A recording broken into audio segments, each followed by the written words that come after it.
আমি মনে করি বিগত 15-16 বছর ধরে আমি বাধ্য হয়ে বিদেশে আছি।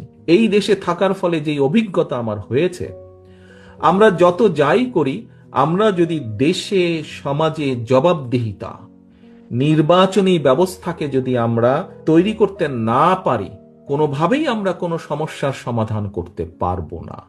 সেটি জাতীয় পর্যায়ের নির্বাচন হোক, সেটি লোকাল পর্যায়ে নির্বাচন হোক, যেখানে যেখানে নির্বাচনের বিধান আছে, আমরা যদি নির্বাচনী ব্যবস্থা সামগ্রিকভাবে সমগ্র বাংলাদেশে গড়ে তুলতে না পারি, অর্থাৎ একটি নির্দিষ্ট সময় পরে পরে যত ঝড় তুফান বন্যা বৃষ্টি যাই হোক না কেন, নির্বাচন হতেই হবে, নির্বাচন হতে হবে, এর কোনো বিকল্প নেই।